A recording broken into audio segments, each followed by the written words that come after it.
지금 뭐 상승론은 근거가 굉장히 부실한데 시장은 여전히 비싼 편이라는 거죠. 그러면은 당연히 공매도하기 굉장히 좋은 자리라고 볼 수 있다. 제가 임의로 지은 게 아니라 이미 월가에서도 이렇게 부른답니다. 이 사람은 뭐 어둠의 워렌 버핏이다.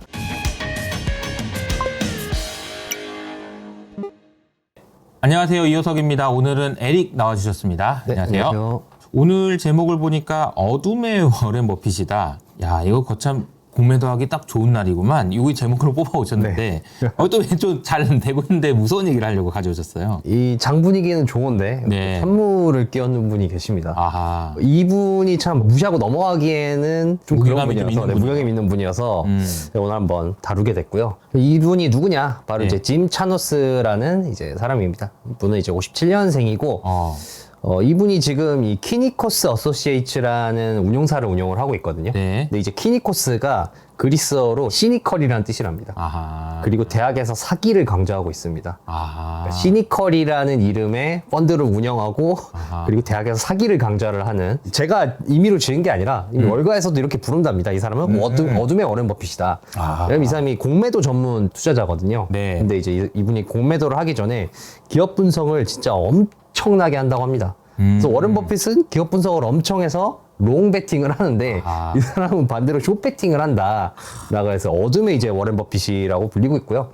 또 어둠의 워렌 버핏인 만큼 이제 이 수익률이 굉장히 좋습니다. 35년 연평균 수익률이 22% 정도로 알려져 있습니다. 야, 근데 이거는 좀 대단한 거다. 왜냐면은 공매도로 해서 돈을 벌기는 진짜 어렵거든요. 그렇죠. 근데 이게 지속 가능하기는 더 어려운데 얼마나 평소에 시니컬 하시길래 이런 건가 싶은 생각이 드는데요. 그래서 뭐 이분 같은 경우는 이제 또 최근에 또 거론이 많이 되기도 했는데, 왜냐면 이제 FTX 사태를 예측을 하셨거든요. 1년 전에 FTX가 터질 수 있다. 이거 굉장히 문제 있는 회사다.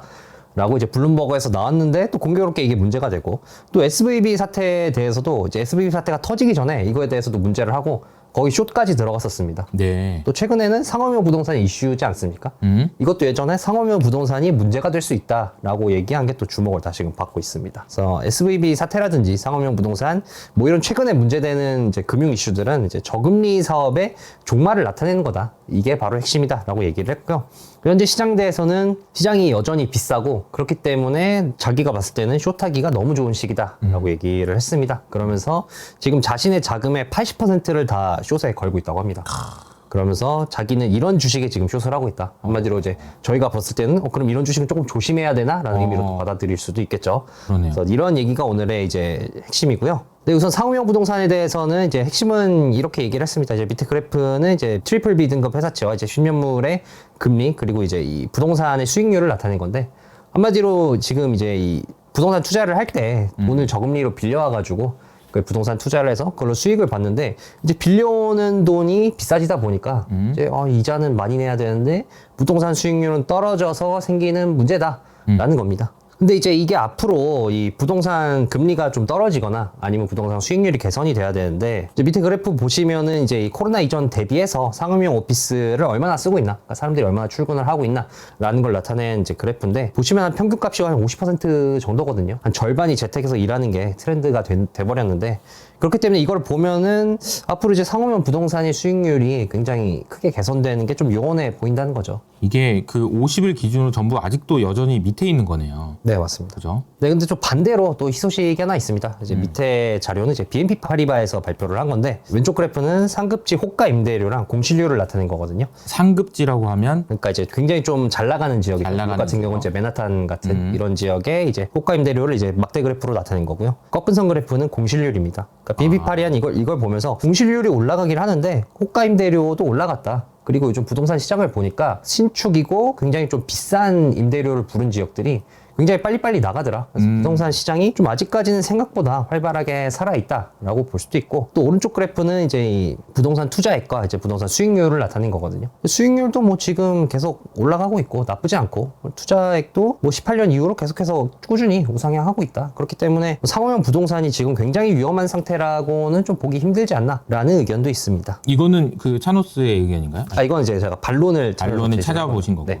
이게 사실 이 그림을 보면은 공실률이 올라가는데 임대료가 안 떨어진다는 얘기는 앞으로 떨어질 만 일만 남은 거 아닌가 그런 생각도 들고 전체적인 평균 임대료니까 말씀하신 대로 좋은 데 있고 안 좋은 데 있고 양극화되는 것 같다라는 생각도 좀 드는 것 같고요. 수익률이 올라간다라는 거는 뭐 좋은 거긴 한데 투자 금액이 낮아진다라는 것도 해석의 여지가 좀 있는 게 아닌가라는 생각이 좀 들긴 BM8이야봐도 생각보다는 그렇게 나쁘지는 않다 정도로 이제 보시면 될 것 같습니다. 나쁘죠. 나쁜데 이게 문제가 될 정도로 나쁘냐는 네, 또 다른 그렇죠. 문제니까. 네, 그래서 그런 것 같아요. 짐 차노스가 하는 말은 이런 겁니다. 이제 상호명 부동산은 이 SVB 사태랑은 좀 다르다. 왜냐하면 네. 채권은 그래도 지급 보증이 되는데 상호명 부동산 지급 보증이 없으니까 이게 크레딧 리스크로 본인이 봤을 때는 번질 가능성이 좀 있어 보이고 상호명 부동산이나 뭐 SVB 사태나 이런 거 봤을 때 저금리 시대 비즈니스가 이제 끝난다는 거를 보여주는 것 같다. 핵심은 다 캐리 트레이드라는 거다. 저금리로 돈을 빌려와서 투자를 하는 건데 이런 캐리 트레이드가 문제가 되고 있으니까 앞으로 그러면은 상호명 부동산 외에 또 어떤 게 문제가 될 것 같냐라고 질문을 하니까 마찬가지로 낮은 금리로 이제 캐리 트레이드를 해서 많은 레버리지를 끼고 뭔가에 투자를 하는 그런 곳이 터질 가능성이 굉장히 크다라고 얘기를 했습니다. 아니 그러면 또 이제 이 SVB 사태 정부가 나서서 해결해 준 것처럼 뭐 이런 사태 터지면은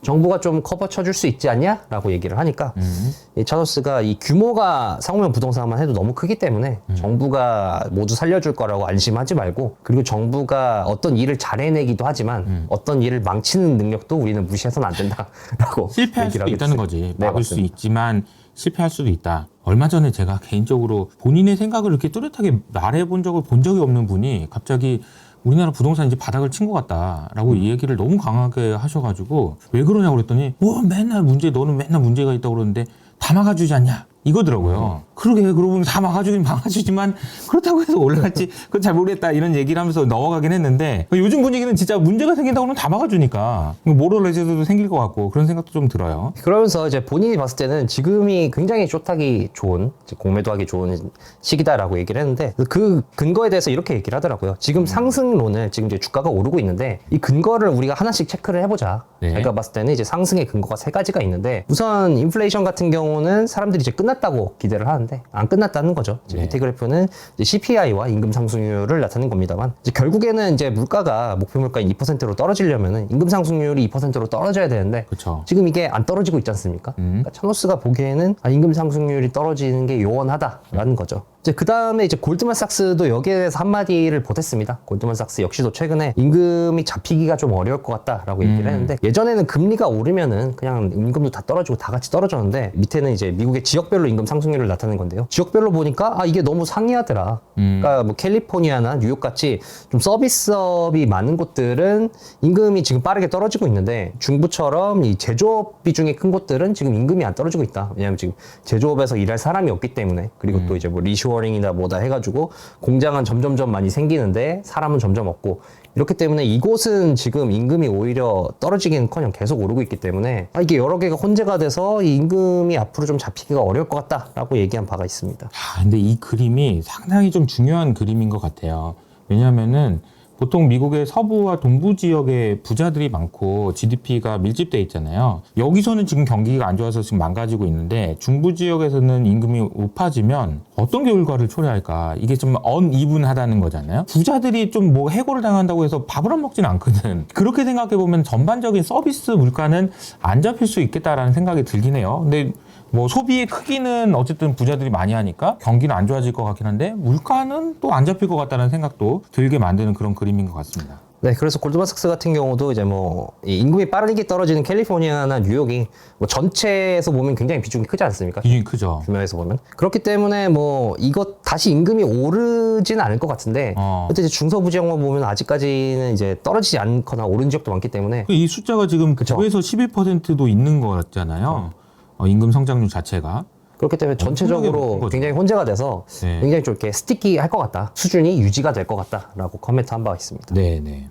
두 번째는 이제 기업의 이익인데 이제 기업의 이익이 견조할 거라는 게 또 상승론의 근거 중에 하나라는 거죠. 이제 밑에 그래프는 이제 분기별 실적 컨센서스 조정치를 나타낸 거거든요. 이제 기업이 매분기 되면은 애널리스트들이 기업의 실적을 이제 예상치를 발표를 하지 않습니까? 그게 이제 이 실적 시즌에 발표 시즌에 갈수록 이게 조정이 되는데 근데 지금 조정치가 5년 평균이나 10년 평균치보다 훨씬 더 많이 많이 조정이 됐다는 거죠. 23년 1분기에 지금까지 조정된 게 마이너스 6.3% 정도인데 한 5년 평균은 한 마이너스 한 2.8% 정도 조정되는 게 평균이었고 10년으로 따지면 마이너스 3% 정도 조정되는 게 평균이었는데 지금은 그거의 2배 정도 되게 지금 기업의 실적치가 하향 조정되고 있다. 그렇기 때문에 기업의 이익도 역시나 시장이 기대하는 반대로 꺾였다고 볼 수 있다라고 얘기를 했습니다. 그러면은 뭐 이렇게 또 생각을 해볼 수 있지 않습니까? 아니 뭐 어닝 서프라이즈가 나올 수 있지 않냐? 이게 에스티메이트가 너무 워낙 낮으니까 컨센서스가. 미국은 추정치가 빠르게 낮아지고 그거 이겼다고 해가지고 주가가 오르고 그런 데니까. 그렇죠. 근데 이제 이 밑에 그래프는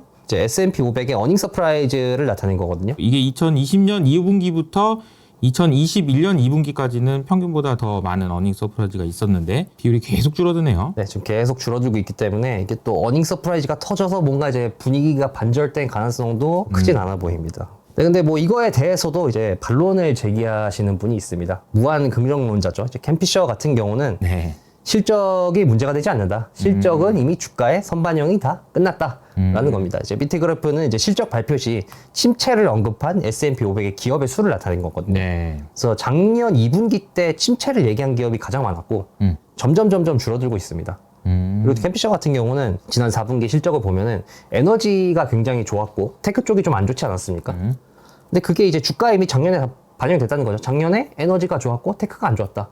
그게 이제 요번에 실적이 안 좋은 거를 이제 작년에 주가가 이미 다 반영을 한 거고 그렇기 때문에 이제 반대로 다시 주가가 올라갈 일만 남았다. 뭐 그렇기 때문에 이제 이 앞으로 기업 실적이 안 좋아진다고 해서 더 주가가 실적 때문에 빠질 것 같진 않다라는 이제 의견을 제시한 바가 있습니다. 근데 이 그림도 사실 이제 반론을 제기하자면 캠피셔의 의견에 반론을 제기하자면 이런 거죠. 기업의 침체를 언급을 많이 해가지고 그때 경기 침체가 왔으면 모르겠는데 아직 안 왔잖아. 그럼 경기 침체가 오면 경기 침체 언급을 많이 하겠죠. 그렇지 않을까? 캠피셔 논리는 이겁니다. 네. 그래서 경기 침체를 이미 언급을 많이 했다는 것 자체가 반영이 된 거다. 대비를 다 했다는 거다. 주가에? 사람 자르고 다 이제 침체 대비를 했기 그렇죠. 때문에. 네. 그러니까 기업들은 침체를 얘기하면서 대비를 했기 때문에 침체가 안 올 수도 있다라는 컨셉인 것 같아요. 네, 맞습니다. 근데 이제 만약에 이제 하반기 경기 침체가 오면 그때는 사람들이 뭐라고 할지 그것도 좀 지켜봐야 될 것 같아요. 캠피셔 이제 이미지가 다시 한번 확 바뀌는 거 아닌가? 그러니까 이제 기업들이 경기 침체 얘기를 하는 이유는 두 가지예요. 첫 번째는 주주님들 실적이 안 나온 이유는 경기 침체 때문입니다. 라고 핑계를 대거나 또 한 가지는 직원분들 죄송합니다. 경기 침체이기 때문에 어쩔 수 없습니다. 잘립니다. 이 두 가지밖에 없거든요. 근데 이제 핑계를 댈 것이 없을 정도로 이제 좀 줄어들었다가 앞으로 이제 어떻게 되는지 이거는 좀 지켜봐야 될 것 같다는 생각이 듭니다. 이 연준이 피봇할 거라는 기대가 이제 마지막에 상승의 근거라는 건데 이것도 차너스는 좀 부정적으로 보고 있습니다. 한마디로 지금 이제 피봇을 할 거라는 거는 이제 양적 완화의 마인드가 아직 사라지지 않은 거다라는 걸 보여주는 건데 한마디로 이겁니다. 이제 QE 시대는 이번 인플레이션과 함께 끝났다는 거죠. 더 이상 이제 인플레이션이 QE 시대에 이제 종언을 했기 때문에 더 이상 돈 풀기나 이런 거는 할 수 없다. 그래서 금리 같은 경우는 뭐 내릴 수도 있긴 한데 그렇다고 돈을 풀까? 그거는 좀 힘들 것 같다라고 얘기를 했습니다. 그러니까 이제 QE 시대가 아니고 이제 not QE 시대인 거죠. QE는 아니라라고 얘기하면서 돈 푸는 그런 시대는 오지 않을까 이런 생각이 들긴 하는데 말장난 같긴 한데 그런 얘기도 되게 많아요. 네. 그 얘기를 바로 이제 이 건들라기 하지 않았습니까? 네. 건들라기겠군요. 네. Essentially QE라고 얘기를 했거든요, 최근에. Essentially. 지금 하는 거는 실질적으로 QE야. 실시간으로 돈 푸는 거고 네. 하는 거 QE 맞아라고 또 이렇게 얘기한 바가 있습니다. 논란이 많아요. 네. 그러니까 이런 걸 다 고려해 봤을 때 지금 뭐 상승론은 근거가 굉장히 부실한데 근데 시장은 여전히 좀 비싼 편이라는 거죠. 밑에 그래프는 이제 실러피 케임 레이시오를 나타낸 건데 근데 이걸 기준으로 볼 때는 역사적으로 볼 때 여전히 좀 비싼 편에 속하거든요. 네. 그렇기 때문에 차너스는 이게 뭐 상승론이 다 부실한데 가격은 이렇게 비싸다. 그러면은 당연히 공매도하기 굉장히 좋은 이 지금 자리라고 볼 수 있다라고 얘기를 했습니다. 그러면서 그 외에도 이제 지금의 이제 어떻게 보면 주식의 가장 좋은 시절이 좀 지나갔다고 봐야 된다라는 것도 이제 본인 이 운용 자금의 80%를 쇼패팅한 이유 중에 하나로 뽑았습니다. 그러니까 밑에 그래프는 이제 수익 이익률과 이제 법인세 실효세율을 나타낸 건데 법인세는 계속해서 지금 낮아지고 있었고 예전부터 그리고 순이익률도 피크를 찍고 지금 좀 떨어지는 모양새거든요. 그러니까 이제 차너스가 봤을 때는 이미 이 지난 10년 동안 주식에 너무 좋은 시대였고 20년, 21년에 피크를 찍고 이제 끝났다는 거죠. 이렇게 좋은 환경이. 이 좋은 환경이 더 지속될 수는 없고 이제 피크를 찍고 끝났기 때문에 이건 역시도 내가 이 숏배팅을 하는 이유 중에 하나다라고 밝혔습니다. 그러면서 본인은 지금 아까 말씀드렸듯이 이 본인 자산의 80%를 숏배팅을 하고 있는데 근데 저는 이제 이분의 의견 중에서 제일 중요하다고 생각되는 게 제가 지금 들어보니까 지금이란 단어예요. 지금 그러니까 숏이라는 거는 타이밍이 너무 중요하거든요. 그리고 실제로 기술적으로도 그러니까 숏을 할 때는 항상 그 넥라인을 공격하라고 얘기하는 목을 쳐라 이런 거지. 딱 이 시점이 되게 중요한데 말씀하신 대로 이 세 가지가 딱 맞물려 있기 때문에 지금 공매도를 해야 된다라는 얘기잖아요. 그러면서 이제 본인은 지금 이런 주식에 공매도를 하고 있다라고 얘기를 했습니다. 아, 찍어가지고. 네, 그러면서 대표적으로 여기 지금 보이시는 코인베이스, GE, 선런 이런 주식에 지금 쇼피팅을 하고 있다라고 얘기를 했는데 이런 주식들을 뽑은 이유에 대해서는 이렇게 근거를 댔습니다. 우선 첫 번째로 구조적으로 돈을 벌 수 없는 기업이라는 거죠. 그 대표적인 예로 코인베이스를 예로 들었는데 이제 밑에 그래프는 코인베이스의 이제 에비타 마진과 네. 매출을 나타낸 겁니다. 보시면 이제 크립토가 굉장히 좋을 때는 매출도 올라가고 에비타 마진도 굉장히 높은데 크립토가 바로 좀 안 좋아지니까 에비타 마진도 굉장히 떨어지고 매출도 떨어졌거든요. 그러니까 차노스가 이런 거죠. 이거는 크립토의 이 기대에 대해서 좌우되는 거다. 지금 주가가 오르는 거는 크립토가 좋을 거라고 생각하고 지금 이 코인베이스 주가가 오르고 있는 건데 네, 생각해봐라. 이제 20년, 21년 같은 장이 또 오겠냐? 이런 장은 다시 안 온다. 그 장은 다시 안 올 텐데 또 그 장이 온다는 기대감에 지금 이 주가가 오르고 있기 때문에 지금 코인베이스는 주가가 오르고 있는 것도 있고 그리고 또 구조적으로 봤을 때 코인베이스 말고도 뭐 뱅가드라든지 이런 기업들이 지금 코인베이스가 하고 있는 사업에 뛰어들 거다. 아, 경쟁이 심하다. 네, 그렇기 때문에 또 이제 이 출혈 경쟁이 일어나지 않겠습니까? 네. 그러면은 이 예전에 자기가 시장을 독식할 때보다 더 지금 이 매출이 마진은 안 좋아질 텐데. 마진이 안 좋아질 거기 때문에 얘는 구조적으로 돈을 벌 수 없는 기업이라고 볼 수 있다라고 아하. 뽑았습니다. 두 번째는 가정이 들어가는 기업입니다. 실적 같은 경우는 뭐 갭이라든지 뭐 애저스먼트라든지 이런 조정치라는 게 있지 않습니까? 차노스는 이런 거에 속지 말라라고 단호하게 얘기를 합니다. 예를 들어서 이제 이 갭이라는 거는 이제 일회성 지출 같은 거를 이제 갭으로 빼지 않습니까? 그러니까 이거는 매번 나가는 비용이 아니라 일회성 지출, 예를 들어서 뭐 주식 보상을 스탁옵션을 발행을 했다든지 네. 뭐 이런 거는 이제 일회성 지출이니까 요거는 좀 특이 케이스로 생각을 해라. 라는 이제 마인드가 있는데 차노스는 한 번만 봐줘. 그쵸. 이번이 마지막이야. 맨날 이런 게 있어요. 그래서 우리나라 기업들 중에서도 실적 발표할 때마다 한 번만 봐줘. 맨날 이러니까 아니 어떻게 일회성 비용이 아니고 그렇게 하면은 N회성이죠. 뭐 이렇게 얘기했던 기억도 있거든요. 차노스 역시도 이게 N회성이 아니냐 이거 맨날 갭이라 그러고 그러니까 말이에요. 이게 다 이 N회성이 마라. 있다 속지 마라라고 얘기를 했습니다. 이런 기업에 또 GE를 뽑았습니다. 가정이 들어가. 아하. GE는 실적 발표하는 거 보면 맨날 그냥 뭐 일회성 지출이다라고 하고 그리고 얘네 실적뿐만이 아니라 주가에도 가정이 매우 많이 들어가 있다. 아하. 그러니까 GE가 이제 이 분사를 하거든요. 네. 헬스케어 부분은 이미 따로 분사를 해서 상장을 했고 앞으로 이제 항공이라든지 에너지도 이제 분사를 할 거라고 하는데 이것 때문에 GE 주가가 굉장히 많이 뛰었거든요. 호재로 인식이 돼가지고. 근데 지금 이 GE의 이런 호재를 이제 분사를 반영했을 때의 애널리스트들의 적정 주가가 89달러다. 근데 지금은 90달러가 좀 넘었습니다. 그러니까 지금 이렇게 GE가 분사를 하고 그 사업들이 모두 잘 될 거라는 가정하에도 적정 주가가 89달러인데 지금 그거 이상으로 지금 트레이드가 되고 있다. 그렇기 때문에 이렇게 그 온갖 긍정적인 가정이 다 들어간 거에 비한 것보다도 훨씬 비싸게 거래가 되고 있기 때문에 이거는 이제 반드시 숏을 해야 될 주식 중에 하나로 뽑았고요. 그리고 선런 같은 경우는 자기들 회사에서 적정 주가를 이제 산출을 할 때 할인율을 5%로 가정을 했다고 합니다. 그러니까 앞으로 20-30년 동안 돈을 얼마만큼 벌 거고 그걸 이제 5% 수준으로 할인을 했는데 10년물 금리가 지금 3.5%고 얘네가 지금 발행하는 채권 금리가 거의 뭐 두 자릿수인데 이거를 할인율을 5% 수준으로 가정을 한다는 게 이게 말이 되는 가정이냐. 그래서 이런 말이 안 되는 가정을 하고 주가에도 말이 안 되는 가정이 들어가는 기업들이 너무 많기 때문에 이런 기업들은 본인은 다 이렇게 숏을 해버렸다라고 얘기를 했습니다. 근데 또 생각해보면 지금 이런 주식들이 엄청 오르고 있잖아요. 그래서 이런 주식이 오르는 거에 대해서는 이렇게 얘기를 하더라고요. 지금 이런 낮은 퀄리티의 주식들, 돈을 잘 벌지 않는 주식들이 오르고 있는데 그 이유는 지금 내러티브 장이기 때문이다. 주식장이. 그러니까 주식장이 지금 뭐 말로 한다는 피벗을 하고 뭐 침체고 이런 내러티브 장이기 때문에 이런 내러티브 주식들이 오는 거는 당연하다. 근데 뭐 아까 봤듯이 이 본인이 체크해 보니까 상승론의 기둥은 다 무너졌기 때문에 이런 지금 오른 주식들은 다시 또 하락을 맛보게 될 것이다 라고 얘기를 했습니다. 물론 여기서도 피셔 형이 또 등판을 해서 반론을 합니다. 그런 이 낮은 퀄리티의 주식이 오르는 거는 지금이 상승장 초입이라서 그런 거다라고 얘기를 했습니다. 캠피셔 같은 경우는 아예 상승장 선언을 했거든요. 예. 작년 10월부터 이제 상승장이 시작이 됐다라고 얘기를 하면서 그러니까 하락장이 가장 많이 떨어진 게 상승장 초반에 가장 많이 오른다. 지금 하락장에서 가장 많이 떨어진 게 아까 보셨던 이런 낮은 퀄리티의 주식들 아니겠습니까? 마크라든지 뭐 코인베이스라든지 이런 것들이 가장 많이 떨어졌기 때문에 이 주식들이 상승장 초반에 가장 많이 오르는 거는 너무나 당연한 거다. 어떻게 보면 이건 또 상승장의 방증 중에 하나가 될 수 있다라고 얘기를 한 바가 있습니다. 그러면서 이제 또 차노스 같은 경우는 경기 침체에 대해서 또 색다른 얘기를 좀 하더라고요. 그래서 이런 시나리오를 한번 생각해 볼 수가 있다. 70년대를 지금이랑 비교를 많이 하는데 70년대에 보면은 실물 경기가 그렇게 나쁜 편은 아니었다. 사람들이 생각하기 비해서. 네. 그래서 중산층도 탄탄했고 노동 참여율도 높은 수준이었는데 다만 금융업만 좀 이상하게 박살이 났던 시기였다.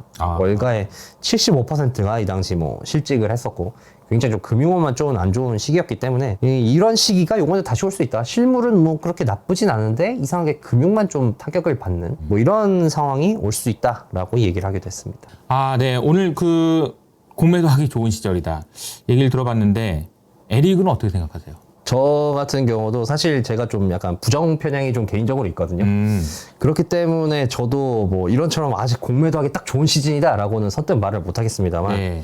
그래도 아직 살얼음판을 걷는 것처럼 주의는 좀 해야겠다라는 생각은 들기는 합니다. 시장이 전체적으로 분위기가 좋긴 하지만 이 차노스가 이야기한 것처럼 개별 종목단에 들어가면은 공매도를 해야지만 될 만큼 안 좋은 상황에 있는 기업들도 많을 거예요. 오늘 이제 이야기를 들으시면서 시장에 대한 전반적인 의견들도 중요하지만 차노스가 어떤 기업들을 골라가지고 공매도를 했는지 혹시 근데 내가 그런 주식들을 갖고 있는 건 아닌지를 검토해 보시는 건 어떨까라는 생각이 좀 들었습니다. 아무튼 오늘 좋은 내용 소개해 주셔서 감사합니다.